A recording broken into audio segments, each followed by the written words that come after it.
Assalamualaikum warahmatullahi wabarakatuh. Ma'asyiral muslimin rahimakumullah. Dari jumlah 12 bulan yang ada dalam agama kita, yang dihitung sejak Muharram sampai dengan bulan Zulqa'dah, maka Ramadan mendapat gelar Sayyidus Syuhur. Sayyidus Syuhur artinya raja, penghulu atau tuan dari seluruh bulan. Apa sebabnya maka Ramadan ini dinamakan Sayyidus Syuhur? Sebab yang pertama, Ramadan dipilih oleh Allah menjadi bulan tempat di mana pertama kali diturunkan ayat-ayat suci Al-Quranul Karim. Allah tidak memilih Rabiul Awal, tidak Rajab, tidak pula Sya'ban misalnya, tetapi dipilihnya Ramadan untuk menjadi bulan di mana diturunkan ayat-ayat suci Al-Quranul Karim. Seperti yang dijelaskan dalam surah Al-Baqarah ayat 185, A'udzu billahi minasyaitonir rajim. Syahrul Ramadan allazi unzila fihi al-Qur'an hudan linnasi wa bayyinatin minal huda wal furqan. Bulan Ramadan, bulan di mana diturunkan di dalamnya Al-Qur'anul Karim yang merupakan petunjuk dan jalan menuju petunjuk bagi orang-orang yang beriman. Oleh sebab itu, salah satu bentuk ibadah yang sangat dianjurkan di bulan Ramadan diantaranya ialah memperbanyak membaca ayat-ayat suci Al-Quranul Karim. Yang kedua, Ramadan disebut Sayyidus Syuhur karena di dalamnya ada satu malam yang bobotnya khairun min alfi syahr. Satu malam tetapi lebih baik daripada 1000 bulan. Itu dinamakan dengan Lailatul Qadar. 1000 bulan kira-kira 83 tahun. Nilai ibadah di malam itu lebih baik daripada nilai ibadah 83 tahun. Padahal umur orang sekarang kan jarang yang sampai 83 tahun. Bagaimana ini harus kita pahami? Ma'asyiral muslimin, sejak kita akil balik sampai kepada usia kita yang sekarang ini, kalau kita mau jujur bercermin, rasanya kita harus mengakui banyak dosa dan kesalahan yang pernah kita kerjakan. Kalau kita berbuat dosa selama 40 tahun, kemudian kita bertaubat 20 tahun lamanya, kalau menurut rumus dagang, ini kan belum tertutup. Dosa 40 tahun ditebus dengan taubat 20 tahun. Tapi haruskah dosa tidak terampuni? Allah Subhanahu wa ta'ala Maha Penyayang. Disediakannya malam-malam yang istimewa, yang punya nilai khusus. Seolah-olah Allah berkata, hai manusia, kau tidak perlu putus asa. Bagaimanapun banyak dosa kau lakukan, bagaimanapun banyak kesalahan kau kerjakan, nih, aku sediakan satu malam khairun min alfi syahrin. Lebih baik daripada 1000 bulan yang disebut dengan Lailatul Qadar. Kapan sih Lailatul Qadar itu? Menurut Al-Imamul Ghazali, Lailatul Qadar itu adanya pada 10 hari yang akhir di bulan Ramadan, terutama pada malam-malam ganjil. Malam 21, 23, 25, 27, dan 29. Tapi orang yang ingin menemukan Lailatul Qadar, dia harus sudah berjaga sejak awal Ramadan. Jadi nggak boleh pakai ilmu ngincer. Tahu ilmu ngincer? Tanggal 20 Ramadan nggak terawih, 21 terawih, 22 perek lagi, 23 masuk lagi, 24 enggak ke masjid. Temannya tanya, kenapa enggak ke masjid? Ini kan bukan malam ganjil, enggak turun Lailatul Qadar. Saya kira yang kayak begini dapatnya bukan Lailatul Qadar, boleh jadi Lailatul Qadar. Orang yang ingin menemukan Lailatul Qadar itu, dia harus berjaga-jaga sejak awal Ramadan. Inilah di antara tugas kita, memanfaatkan waktu-waktu yang punya nilai istimewa. Itu ada dalam agama. Dalam setiap minggu ada hari istimewa. Dalam setiap hari ada jam-jam istimewa.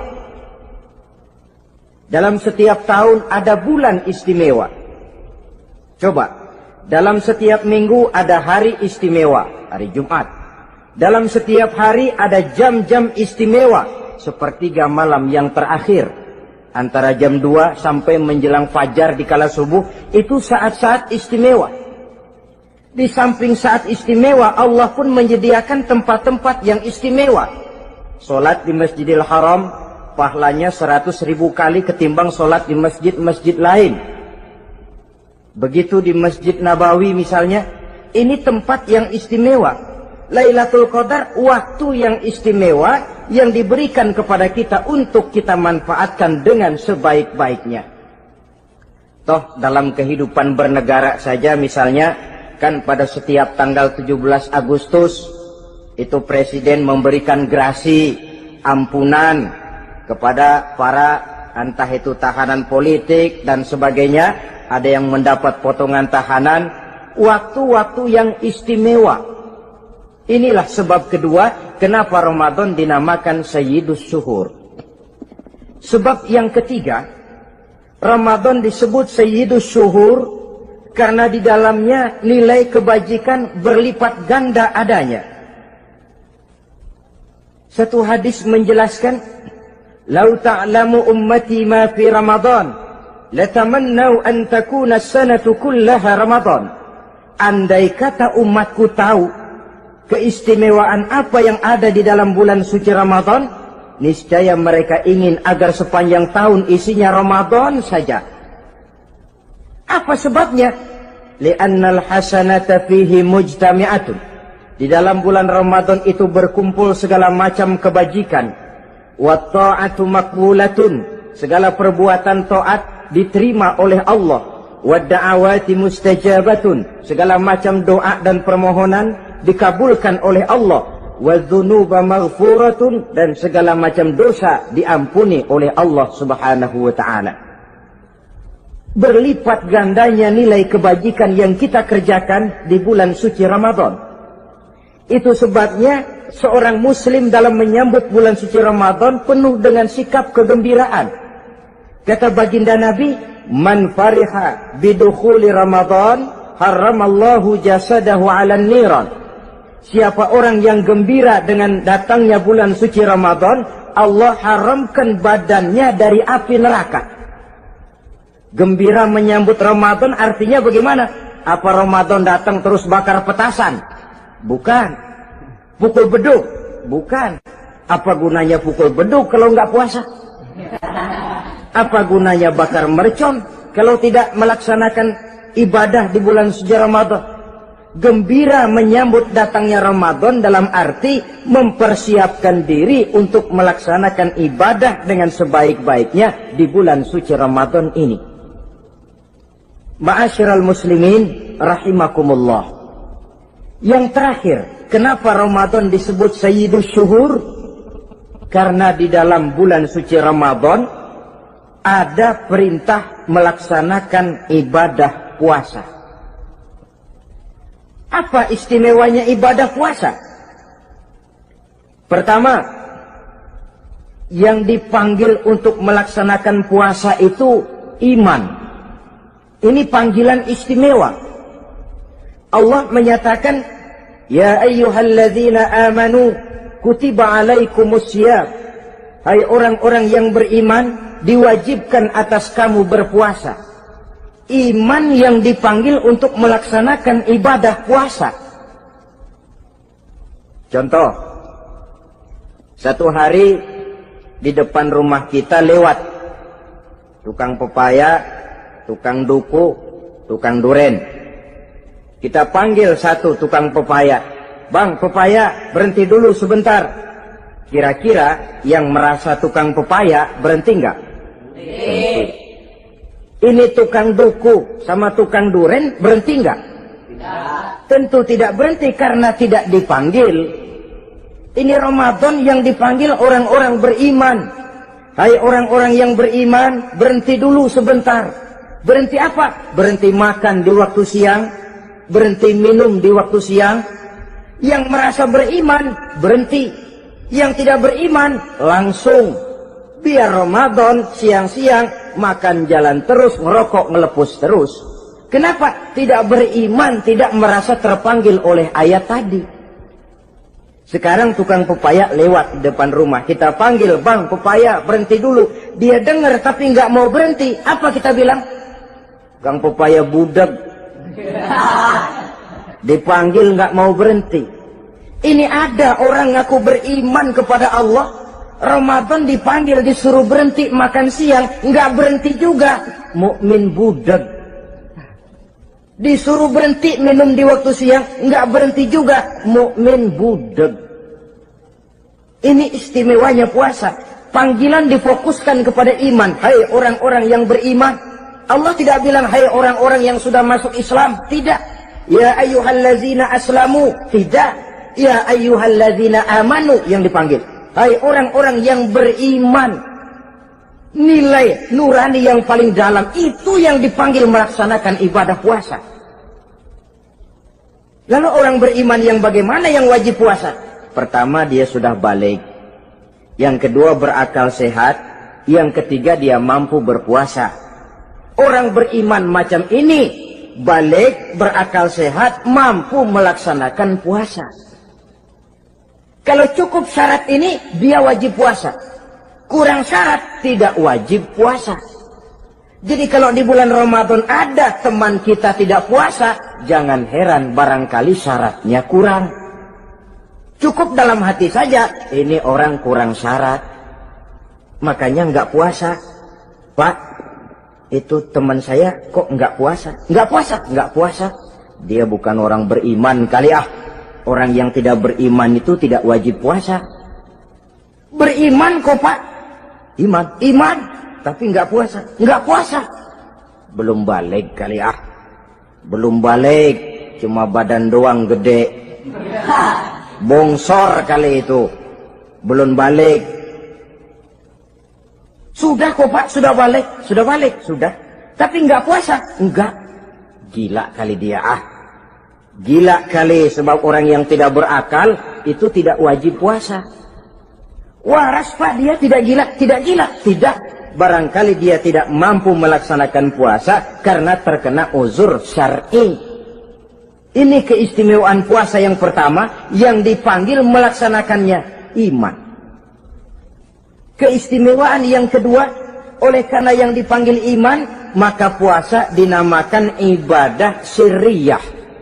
Ibadah rahasia. Kalau kita sembahyang, orang lihat kan? Lihat nggak? Lihat. Kita bayar zakat, orang tahu. Kita pergi haji, apalagi pergi haji, sekampung nganterin. Tapi kita puasa atau tidak puasa, yang tahu kan cuma kita dan Allah saja. Pura-pura sedekah, nggak bisa. Pura-pura sholat, ketahuan. Gerakannya mesti canggung. Pura-pura pergi haji, kemana perginya? Tapi pura-pura puasa, gampang. Namanya ibadah sirriyah. Bulan puasa, jam 8 pagi, makan. Keluar rumah, bibir lap yang kering. Jalan lemesin dikit. Ada angin, belaga miring. Temennya tanya, lo lemes amat, gue lagi puasa nih. Orang lain bisa dibohongi. Sebab puasa memang merupakan ibadah sirriyah yang tahu cuma kita dan Allah saja. Karena dia ibadah rahasia, puasa ini sulit terkena penyakit riya. Ibadah yang lain karena kelihatan orang, gampang kena penyakit riya, to show only. Sholat, karena kelihatan orang, gampang kena penyakit riya. Karena saya jadi imam, misalnya, Di belakang saya lihat ada mertua. Wah, saya bikinlah sembahyang saya mantap-mantap. Pakai serban, pakai siwak. Bahasanya saya paseh-pasehin. Kayak orang 16 tahun di Mekah. Wah, ufolli, warwal, maghribi, salasa raka'atin. Allahu Akbar. Surahnya saya cari yang panjang-panjang, paling pendek sabbihis sama wadduha. Akibat apa itu? Riya, di belakang ada calon mertua. Tapi kalau sholat sendirian dalam kamar, boro-boro pakai serban dan siwak, kadang-kadang kaos kutang saja cukup. Surahnya jangan sabbihis sampai wadduha, langganannya inna a'toinakal kautsar sama qul huwallahu ahad. Karena sholat terlihat orang, mudah kena penyakit riya. Sedekah pun begitu. Mulanya niatnya cuma mau sedekah 5.000, karena ada orang yang disedekah-segani naik 10.000, yang 5.000 sudah karena orang. Jadi ibadah yang lain itu mudah terkena riya, tapi juga mudah dinilai orang. Kita bisa saja bilang, itu orang sholatnya khusyuk ya. Kenapa? Kelihatan dari gerakannya. Itu orang hajinya mabrur ya. Kenapa? Kelihatan dari tingkah lakunya setelah pulang haji. Itu orang sedekahnya berani ya. Kenapa? Ketahuan dari jumlahnya. Ibadah yang lain bisa dinilai, tapi puasa nggak bisa dinilai. Tuh orang puasanya mantap bener ya. Kenapa? Beludah melulu. Itu bukan ukuran. Itulah sebabnya dia dinamakan ibadah sirriyah, ibadah yang abstrak, yang tahu cuma si pelaksana dan Allah saja. Ini keistimewaan puasa yang kedua. Yang ketiga, saudara-saudara, kalau ibadah-ibadah yang lain, ganjaran pahalanya itu dijelaskan oleh Allah. Sedekah kalau ikhlas pahalanya begini. Haji kalau mabrur pahalanya ini. Sembahyang berjamaah pahalanya ini. Untuk puasa tidak. Puasa Allah cuma bilang as-siyamu li wa ana ajzi bihi. Puasa adalah untukku, aku yang akan membalasnya. Berapa besar balasannya tidak dijelaskan oleh Allah. Apa artinya ini? Kalau saudara kerja, mandor bilang, sampean kerja sama saya, gaji 1 hari 5.000. Ketahuan kan, sehari 5.000. Kita bisa kong-kalingkong, ada mandor rajin, nggak ada mandor kendor. Pokoknya sehari 5.000. Tapi kalau mandor cuma bilang, kau kerja sama aku, soal gajimu nanti aku yang atur. Tidak dijelaskan berapanya, nanti aku yang atur. Ini kan mestinya kita kerja hati-hati. Sebab apa? Mungkin gaji kita lebih besar dari jumlah 5.000 kalau kerjaan memuaskan.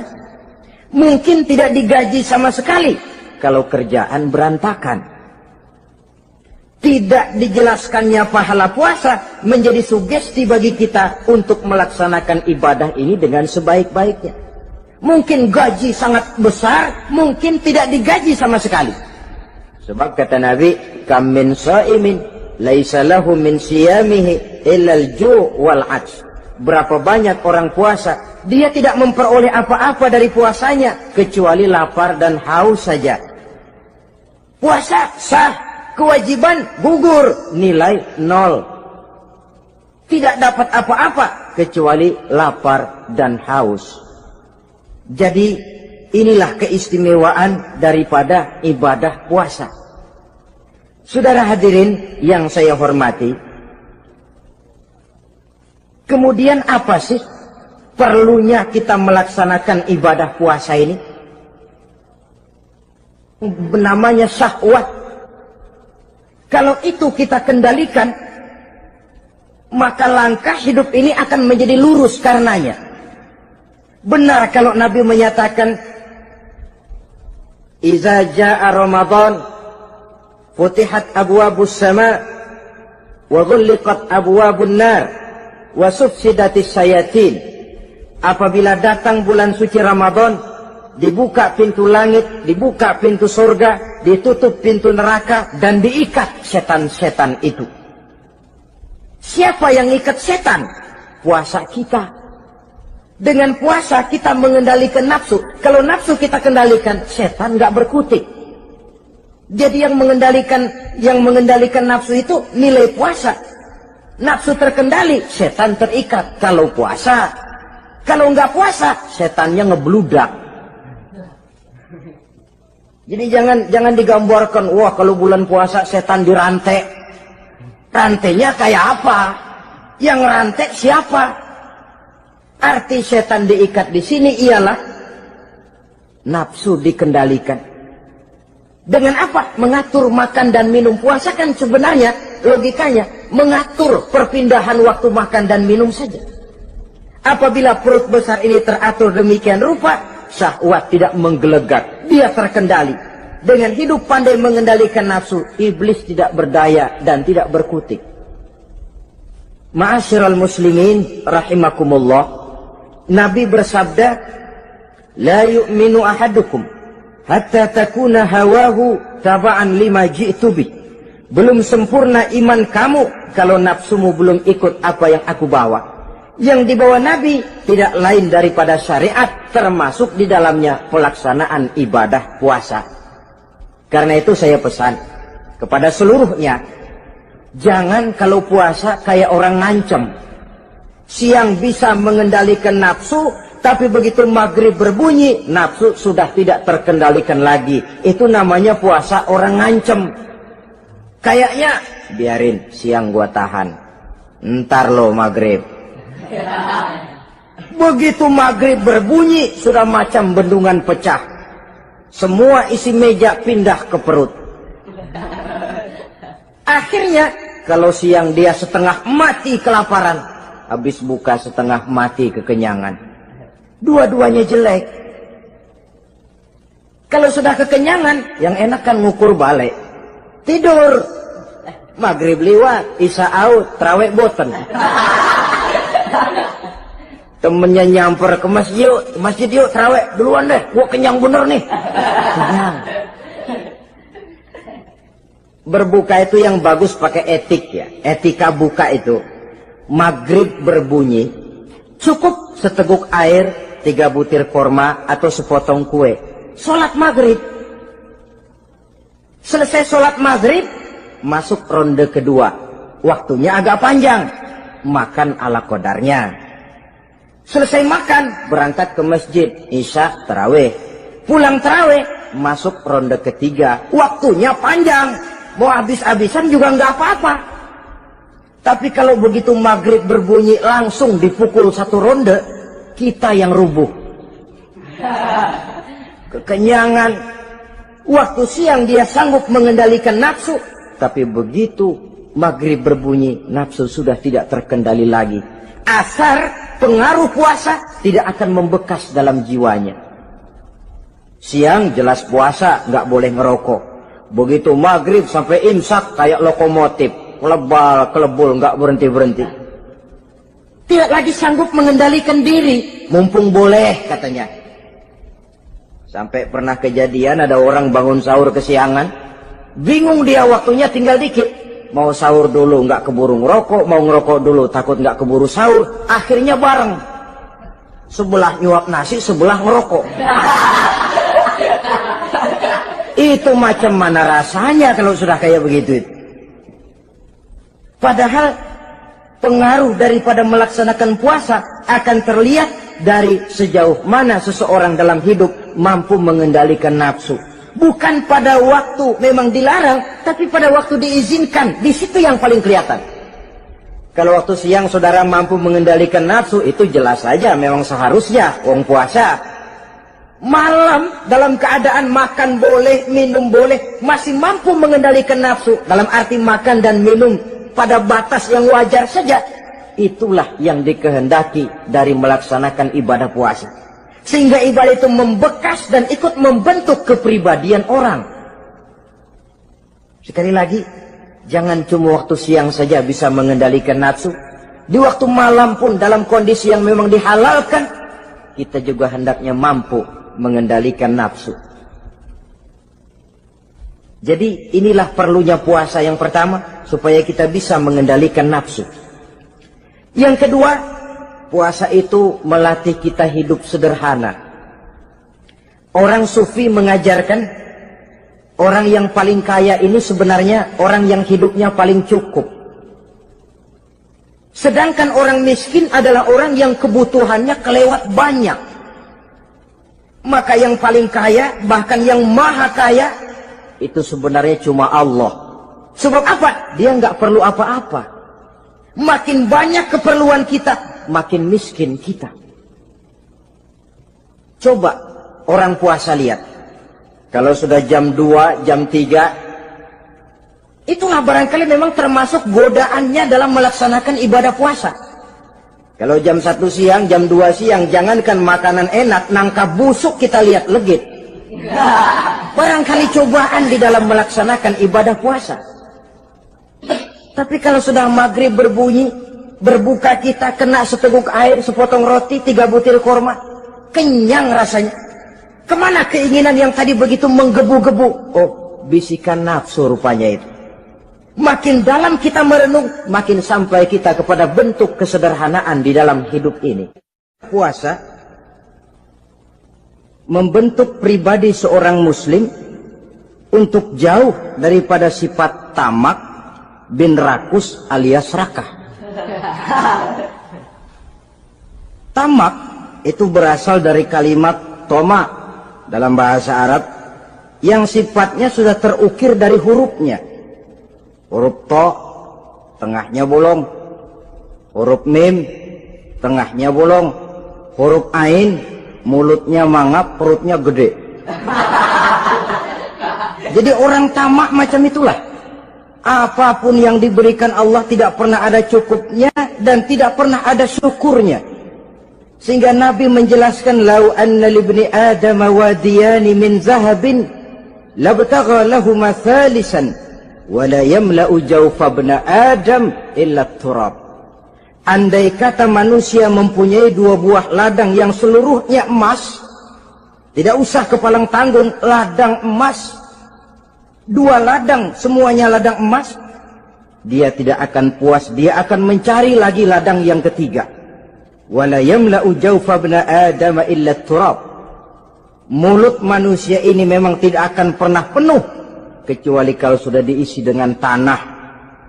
Kapan diisi dengan tanah? Kalau sudah menghadap ke arah kiblat di liang lahat, nah itu baru mulut udah nggak ngerawil, diam, tenang, kalem, diisi dengan tanah. Dengan demikian kita lihat bahwa puasa makin kita hayati, makin dekat kita kepada kesederhanaan di dalam kehidupan ini. Islam tidak melarang orang untuk kaya, untuk punya harta. Yang dilarang ialah sifat rakus, serakah, dan tamak. Karena ini akan membuat orang melakukan segala macam cara, ingkar kepada nikmat Allah, tidak pandai bersyukur, pandangan matanya selalu diarahkan ke atas. Dikala hidupnya sudah serba cukup, dia masih merasa kurang. Sebab itu dia selalu kurang. Dia sudah kaya tapi masih merasa miskin saja, maka hidupnya pun miskin terus. Saudara-saudara ma'asyiral muslimin, ini hikmah yang kedua kenapa kita perlu puasa.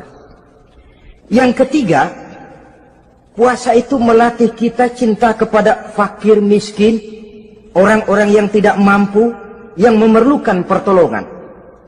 Bagaimana caranya? Dunia pendidikan berkata bahwa pendidikan akan lebih berhasil kalau bersifat audiovisual. Mengajar anak berenang, bawa ke kolam. Mengajar anak naik sepeda, berikan sepedanya. Mengajar orang cinta fakir miskin, rasakan apa yang dirasakan oleh fakir miskin. Apa itu? Lapar, haus. Kan nggak bisa ngajarin anak berenang teori saja. Ke kolam nggak pernah. Teori hafal luar kepala. Gaya dada begini, gaya 200 meter begini, gaya kupu-kupu begini, gaya bebas begini. Teori hafal ke kolam nggak pernah. Sekali terjun, gaya batu.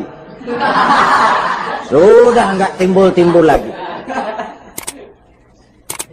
Nggak bisa ngajar anak naik sepeda cuma teori saja. Sepedanya tidak pernah diberikan. Hafal teori, bab 1 pegang stang. Bab 2 dorong. Bab 3 kaki kanan naik pedal kanan. Bab 4 genjot. Hafal teori, megang sepeda nggak pernah.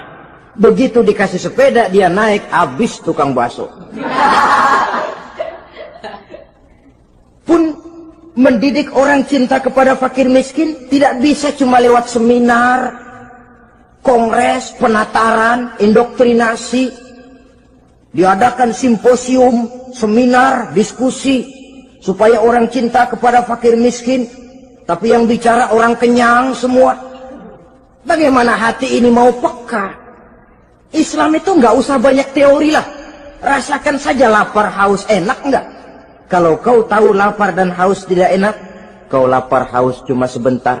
Habis maghrib, laparmu hilang, hausmu hilang. Bagaimana saudara-saudaramu muslimin yang terkapar di kolong-kolong jembatan? Yatim piatu yang hidup terlunta-lunta. Perempuan-perempuan tua hidup miskin, anak pun banyak perlu uluran tangan. Lapangan kerja sulit, persaingan hidup makin tajam. Meringkuk mereka di sudut-sudut kehidupan. Beratap langit, beralas bumi, tanpa tahu kapan hidup dan nasibnya akan berubah. Di situ pekaklah hati untuk hidup tidak cuma buat kepentingan diri dan perut sendiri saja, tapi mampu memberikan pertolongan sesuai dengan kemampuan kepada mereka yang memang memerlukan. Sebuah hadis menyatakan, irhamu ahlal ardi yarhamkum man fis sama. Sayangilah apa yang ada di permukaan bumi, nanti yang di langit akan sayang kepadamu. Si kaya sayang kepada yang miskin lalu menolongnya. Yang alim sayang kepada yang awam lalu membimbingnya. Yang pemimpin sayang kepada rakyat lalu melindunginya. Yang di langit akan sayang kepada kita, akan turun rahmah berlimpah, akan tercipta keberkahan dan ketenangan dalam hidup. Tapi kalau sebaliknya, yang kaya malah nyantap yang miskin, yang pemimpin malah menggilas yang rakyat, yang alim malah membodoh-bodohi orang yang memang sudah bodoh, akan terwujudlah malapetaka. Bukan rahmah yang turun dari langit, tapi azab akan menimpa kita semua. Orang yang menghayati lapar, menghayati haus, akan timbul kepekaan sosial. Hidup tidak cuma untuk diri sendiri saja, tapi mampu melihat lingkungannya. Yang keempat, kita perlu puasa untuk menumbuhkan sifat jujur dan disiplin.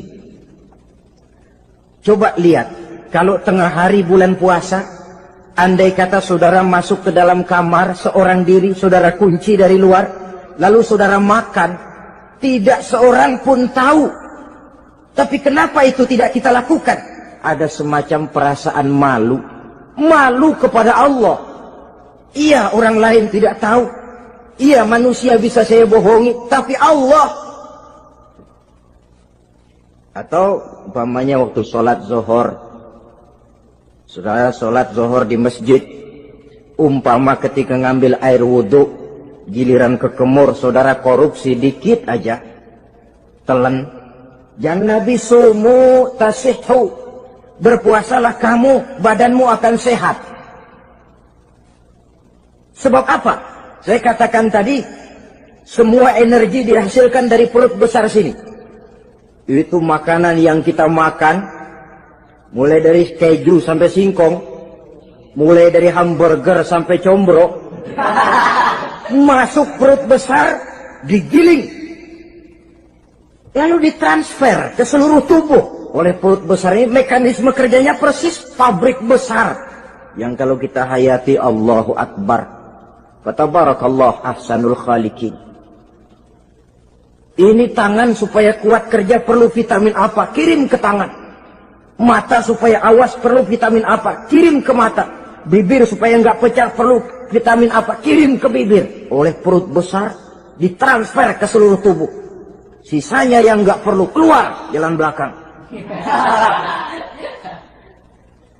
Kalau perut besar ini terus-menerus bekerja, ibarat mesin diforsir, dia akan cepat rusak. Maka datang bulan Ramadan. Perut besar itu jangan terlalu diporsir. Diberikan tenggang waktu istirahat. Sehingga Nabi memberikan jaminan sumu tasihhu. Berpuasalah kamu, pasti kamu akan sehat. Buktinya orang mati kelaparan banyak, tapi yang mati karena puasa, kalau puasanya betul, nggak ada. Maka Islam itu agama yang sesuai dengan fitrah ya. Buktinya apa? Puasa wisol itu bukan saja tidak boleh, tapi haram. Puasa wisol artinya puasa nyambung. Dari pagi sampai maghrib, sampai malam, sampai besok pagi lagi terus-terusan puasa. Haram. Karena itu bertentangan dengan fitrah. Islam tidak. Cukup dari waktu imsak sampai datang waktu maghrib. Kenapa? Menurut perhitungan itu sesuai dengan daya kemampuan maksimal manusia. Sudah diukur itu. Allah yang bikin manusia kok. Jadi kalau Allah perintah puasa, itu sudah dalam kemampuan daya tampung dari kapasitas yang dimiliki manusia. Orang mati kelaparan banyak, yang mati karena puasa nggak ada. Belum pernah saya dengar ada warta berita, sari berita-berita penting dalam siaran ini, gara-gara bulan puasa orang Islam pada mati. Nggak ada. Yang mati kelaparan banyak, tapi yang mati karena puasa tidak ada. Nabi menjamin sumu tasihhu. Berpuasalah kamu, pasti badanmu akan sehat. Ma'asyiral muslimin, kalau sudah tahu kita apa perlunya kita berpuasa, pembicaraan akan saya lanjutkan bagaimana seharusnya kita puasa. Puasa yang ideal itu yang bagaimana? Al-Imamul Ghazali menjelaskan, orang yang puasa itu ada 3 macam. Pertama, saumul awam. Puasanya orang kebanyakan. Orang macam ini merasa sudah puasa asal tidak makan, tidak minum. Puasa sudah. Pokoknya tidak makan, tidak minum, itulah puasa. Ini puasanya orang awam. Matanya tidak pernah puasa. Kupingnya tidak puasa, kakinya tidak puasa, tangannya tidak puasa. Ini puasa orang awam, kebanyakan. Hasilnya tidak mustahil seperti yang dikatakan Nabi tadi. Berapa banyak orang puasa tidak mendapat apa-apa dari puasanya kecuali lapar dan haus. Puasa sah, kewajiban gugur, nilai 0. Kan rugi ibadah semacam itu. Sebab jangan lupa, yang membatalkan itu kan 2. Ada yang membatalkan pahala puasa, ada yang membatalkan puasa. Bedanya apa? Kalau puasa batal, pahala jelas batal. Tapi kalau pahala yang batal, puasanya mungkin sah. Kewajibannya gugur, tapi pahala tidak ada. Kalau yang membatalkan puasa sih umumnya kita bisa jaga itu. Sebab apa? Masalahnya konkret, kelihatan. Apa yang membatalkan puasa? Misalnya makan dan minum yang disengaja walaupun sedikit. Batal. Sedikit tapi sengaja tidak mengenyangkan, batal. Mamanya pentol korek yang kecil itu. Sengaja telan waktu puasa, batal. Kan sedikit pak, nggak kenyang kok. Sengaja. Sengaja itu yang bikin batal. Tapi kalau tidak sengaja seperti lupa, itu tidak batal. Misalnya hari pertama puasa, di sembahyang subuh tidur, bangun jam 8, lupa kebiasaan, langsung aja nyerbu ke dapur. Dapat sepiring setengah, ingat. Astagfirullah, lagi puasa, betul.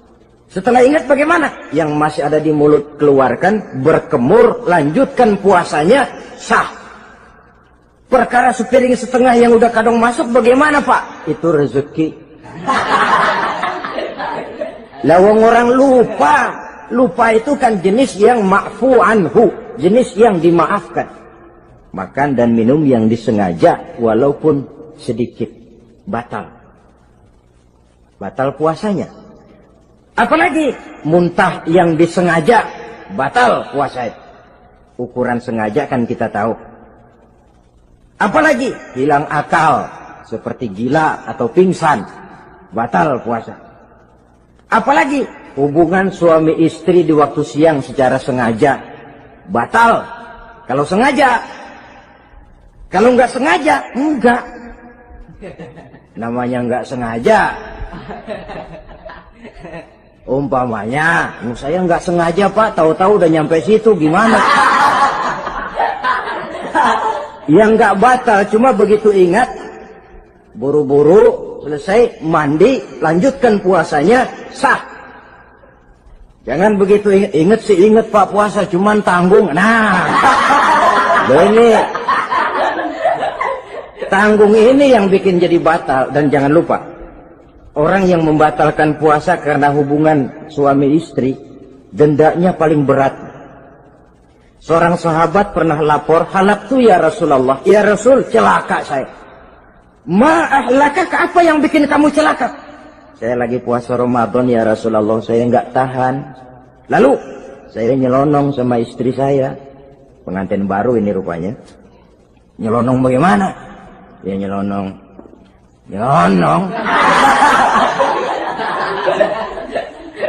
Melanggar dia, tapi jujur.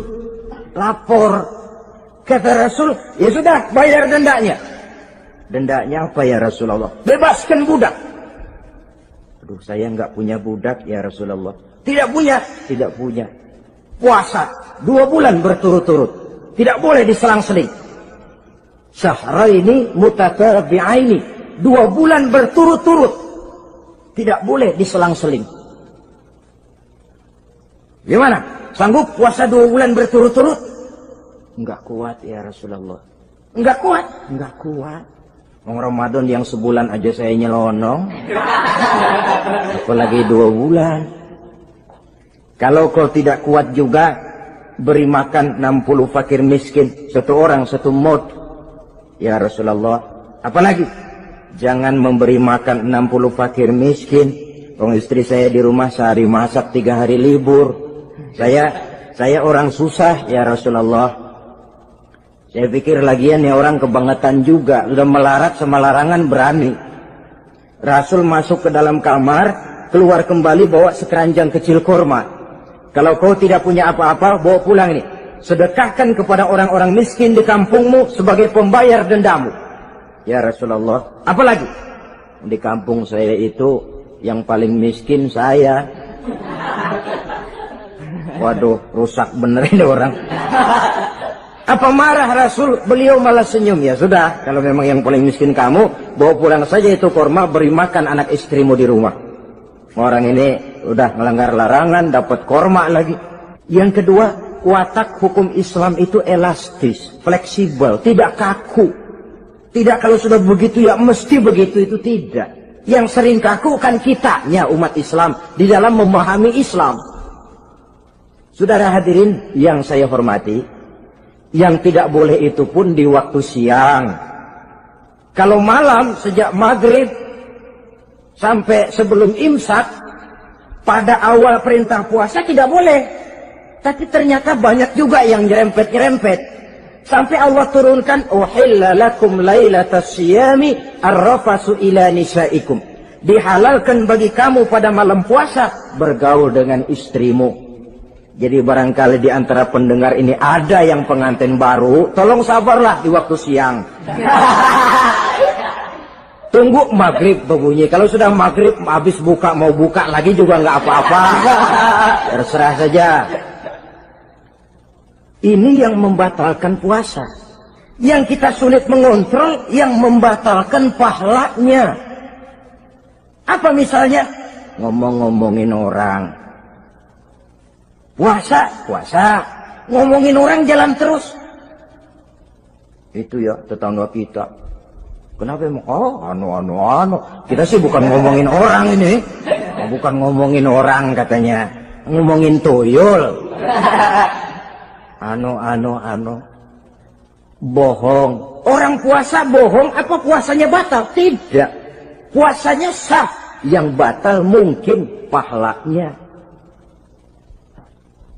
Saudara-saudara ma'asyiral muslimin rahimakumullah.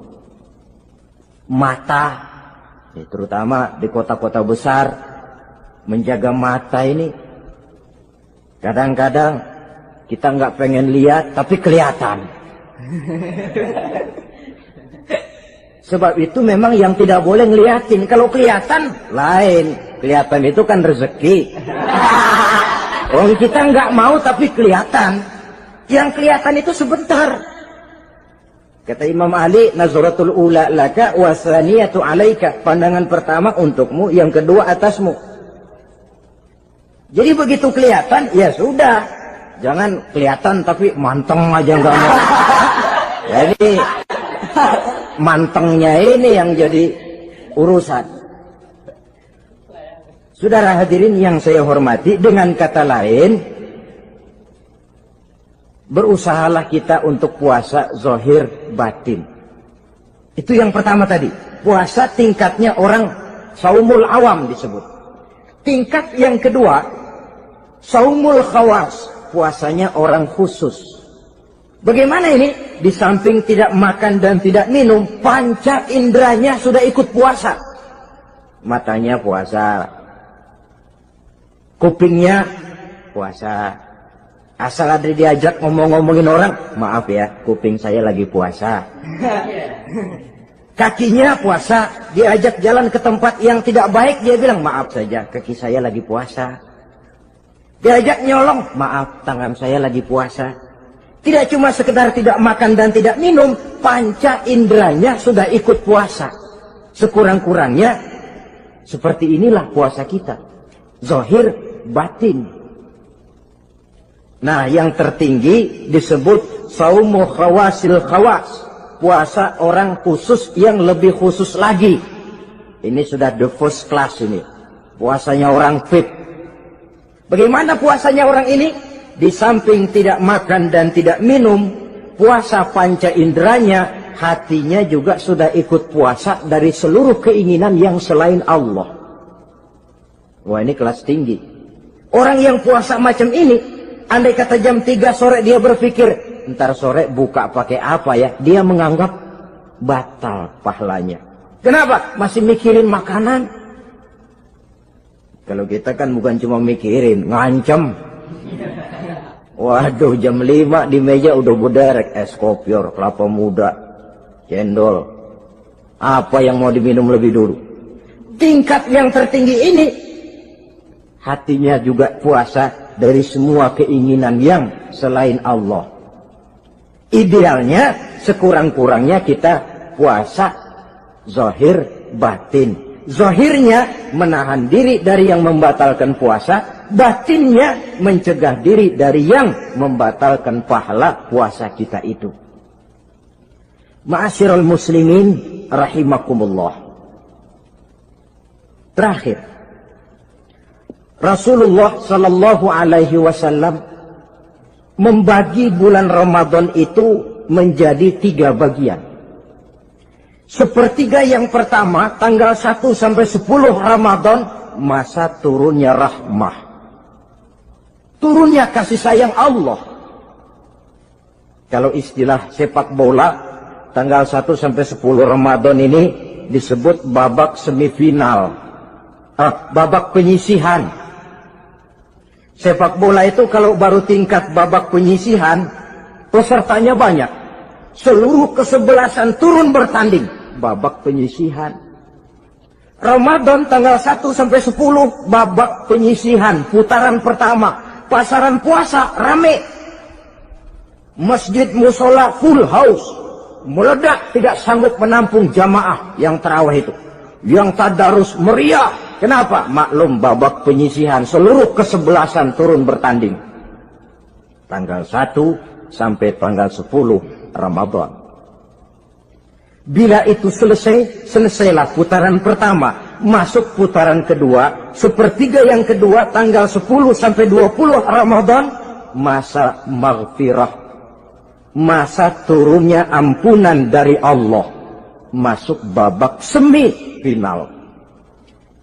Sepak bola itu kalau sudah babak semifinal, itu kan sudah banyak kesebelasan yang masuk kotak. Maka 10 Ramadan ke atas, pasaran puasa mulai menurun. Yang nggak puasa mulai nekat. Yang tadarus sudah mulai sayup-sayup sampai. Sementara barisan orang sembahyang tarawih di masjid mulai mengalami kemajuan dengan pesatnya. Barisannya makin maju ke depan. Maklum, tidak semua kesebelasan tangguh. Ada yang sejak bertanding sudah berhitung. Kita sih bakalan kalah jelas, yang penting main aja dulu dah. Ada yang rajin ke masjid motifnya lain, ada. Karena ikut-ikutan teman, karena malu sama mertua, rajin terawih, karena nganterin, rajin terawih, bayangnya paling belakang berdua lagi. Malah ngeledek begitu imam waladolin, dia di belakang nyaut asik.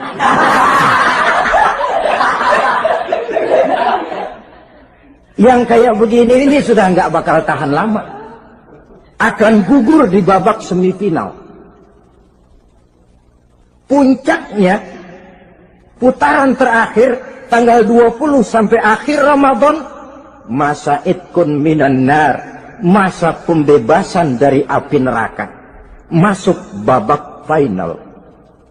Kalau sudah babak final, ya pesertanya nggak banyak sudah. Ramadan tanggal 20 ke atas babak final, pesertanya nggak banyak.